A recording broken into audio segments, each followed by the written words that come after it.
114টি সূরার মধ্য থেকে একটি সূরা সিরিয়াল নাম্বার অনুযায়ী 103 নম্বর সূরা। কয় নম্বর সূরা? 103 নম্বর। একটু ভালো করে শুনবেন, বেশি সময় নিব না, আপনাদের মূল্যবান সময় নষ্ট করব না। থাকবেন তো ইনশাআল্লাহ? না ভাগবেন? আল্লাহ সবাইকে কবুল করেন। কোরআনুল কারীমের 103 নম্বর সূরা সূরাতুল আসর তেলাওয়াত করেছি। এই সূরাটা ছোট থেকে বৃদ্ধ পর্যন্ত মনে হয় সবারই মুখস্থ, নাকি বলেন? যারা নামাজ পড়ে এবং পড়ে না প্রত্যেকেরই মুখস্থ আছে। তো এই জন্য হয়তো অনেকে ধারণাও পেয়ে গেছেন যে হুজুর আজকে কি বিষয়ের উপর আলোচনা করতে পারে, তাই কি না? তো এই সূরা থেকে আলোচনার শুরুতেই যে কথাটা আমি ওই দিনও বলেছি, কোরআন থেকে যখন তাফসীর করতে হয় তখন 5টি বিষয়কে সামনে রাখতে হবে। এই 5টি বিষয় যদি সামনে না রাখি তাহলে তাফসীর সাজানো গোজানো হয় না, সুন্দর হয় না। 1 নম্বরে বিশুদ্ধ তেলাওয়াত হতে হবে। আজকে বাংলার জমিনে তাফসীর কারকের অভাব নাই, কিন্তু বহু তাফসীর কারক আছে, কিন্তু কোরআনের তেলাওয়াত সহি নাই। ঠিক না ভাই? ঠিক। 2 নম্বরে তরজমা জানতে হবে। 3 নম্বর শানে নুজুল। 4 নম্বরে ব্যাখ্যা। 5 নম্বরে এই সূরা থেকে কিছু শিক্ষা নিয়ে বিদায় দাও। এই 5টি বিষয়কে সামনে রেখে আলোচনা করব ইনশাআল্লাহ। আল্লাহ সুবহানাহু ওয়া তাআলা এই সূরার শুরুতেই কসম করেছে ওয়াল আসর, সময়ের কসম। মুফাসসিরিনে কেরাম বলেন আসরের কসমও বলেছেন। ইন্নাল ইনসানা লাফি খুসর, নিশ্চয় পৃথিবীর সমস্ত মানুষগুলো নিঃসন্দেহে জাহান্নামী। এখন বলেন এতটুকু আলোচনা শুনে কেউ যদি চলে যায়, সে গিয়ে বলবে আজ থেকে নামাজেরও দরকার নাই, আজ থেকে রোজারও দরকার নাই, আজ থেকে হজেরও দরকার নাই, কোনো ইবাদতের দরকার নাই।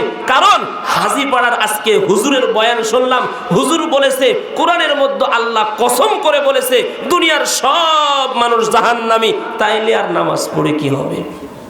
হ্যাঁ বলেন, এরপরে আলোচনা আছে না নাই? অবশ্যই আছে। তো শেষ পর্যন্ত থাকতে হবে, তাইলে না কিছু বুঝবো। দুনিয়ার সব মানুষ জাহান্নামী, এরপরে আল্লাহ বলে ইল্লা, তবে। দেখেন এখানে ইল্লা দিয়ে ব্যারিকেড দিয়ে দিয়েছে। দুনিয়ার সব মানুষ জাহান্নামী, তবে আল্লাযীনা আমানু, যারা ঈমান এনেছে। কি এনেছে বলেন? ঈমান এনেছে। ওয়া আমিলুস সালিহাত, এবং নেক আমল করবে। ওয়াতাওয়াসাউ বিল হক, এবং নিজে সত্য বলবে, পরস্পরকে সত্যের উপদেশ দেবে। ওয়াতাওয়াসাউ বিস-সাবর, পরস্পরকে ধৈর্যের উপদেশ দেবে। কয়টা গুণ? বলে এই 4 গুণওয়ালা মানুষ ব্যতীত দুনিয়ার সব মানুষ জাহান্নামী। এইবার যে হাদিস তেলাওয়াত করেছি এই হাদিসটার তরজমা করি। নবী বলে কুল্লু উম্মতি ইয়াদখুলুনাল জান্নাতা ইল্লা মান আবা, পৃথিবীর যত উম্মত আছে সব উম্মত জান্নাতি। জোরে কোন সুবহানাল্লাহ। আল্লাহ কসম করে বললেন দুনিয়ার সব মানুষ জাহান্নামী, অথচ নবী হাদিসের মধ্যে বলেছেন দুনিয়ার সব উম্মত জান্নাতি। প্যাস লাগছে নি? অবশ্যই। হ্যাঁ প্যাস লাগছে না? আল্লাহ কয় সবাই জাহান্নামী, কিন্তু নবী কয় সবাই জান্নাতি। কিন্তু নবীও এখানে ইল্লার ব্যারিকেড দিয়েছে। কিসের ব্যারিকেড দিয়েছে?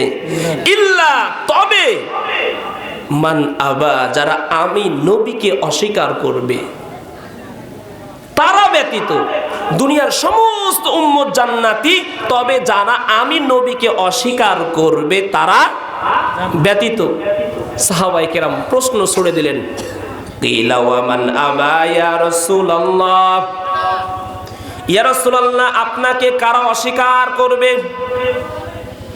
রহমতের নবী বলেন ক্বালা মান আতাআনি দাখালাল জান্নাহ, যারা আমি নবীকে অনুসরণ করবে এরা সবাই জান্নাতে চলে যাবে। জোরে কোন সুবহানাল্লাহ। ওয়ামান আসানি ফাকাদ আবা, তবে যারা আমি নবীকে অনুসরণ করবে না, আমি নবীর সুন্নাহ যারা মানবে না, এরা সবাই জাহান্নামে চলে যাবে। এ হলো আয়াত, সূরা এবং হাদিসের তরজমা। এবার আসেন কিছু ব্যাখ্যার দিকে যায়। আল্লাহ তাআলা এই সূরার শুরুতেই কসম করলেন কেন? কথা কি বুঝতেছেন আমার? কোরআনের শুরু থেকে নিয়ে একেবারে শেষ পর্যন্ত 30 পারার মধ্যে আল্লাহ তাআলার কোনো একটা কথা কি মিথ্যা আছে? আমাদের সন্দেহ আছে? যদি কেউ সন্দেহ করে ঈমান থাকবে? তাইলে যেই কোরআন, এমন কোরআন পৃথিবীর লেখকরা যখন কিতাব লিপিবদ্ধ করে, কিতাব লেখে, তখন তারা আগেই বলে আমার এই লেখনির মধ্যে যদি কোনো প্রকার ভুল হয়ে যায় মেহেরবানি করে ধরিয়ে দিবেন, আমরা সংশোধন করে নেব। কিন্তু আল্লাহ কোরআন লিখেছেন, কোরআন নাজিল করেছেন, ওপেন চ্যালেঞ্জ করেছেন, আমি এমন একটা কিতাব নাজিল করলাম, যালিকাল কিতাবু লা রাইবা ফি, এটার মধ্যে কোনো সন্দেহের অবকাশ নাই। পৃথিবীর কেউ যদি সন্দেহ করে সে আর মুমিন থাকবে না, সে বেঈমান হয়ে যাবে। কথা কোন ঠিক কিনা? তাইলে শুরুতেই যেই কোরআনের ওপেন চ্যালেঞ্জ করেছে এর মধ্যে কোনো সন্দেহ নাই, কিন্তু সন্দেহ না থাকার পরেও আল্লাহ সূরার শুরুতে কসম কেন করলেন? কথা কি বুঝে আসছে? আচ্ছা, আমরা কসম করি কখন? যখন একটা বিষয় মানুষ বিশ্বাস করে না, ওই মানুষকে ওই বিষয়টা বিশ্বাসযোগ্য করে তোলার জন্য কসম করি। বলে অমুকজন অমুক কথা বলছে, সে বিশ্বাস করে না, আমি তখন বলি আল্লাহর কসম এটা উনি করেছে, তখন আমি বিশ্বাস করে নিই। ঠিক না বেঠিক? তো আল্লাহ এখানে কসম করলেন কেন? বিশ্বাস করানোর জন্য না, বিশ্বাস করানোর জন্য নয়। আল্লাহ তাআলা শুধু এখানে না, কোরআনের বহু জায়গায় কসম করেছেন।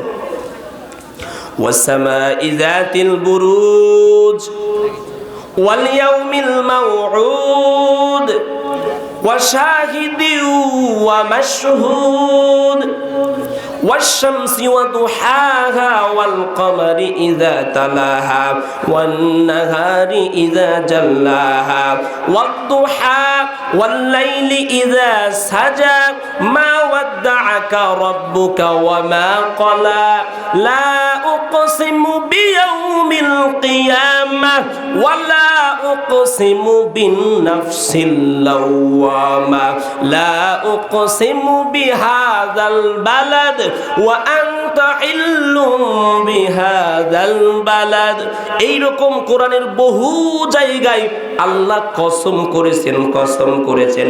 তবে আল্লাহ কেন কসম করলেন?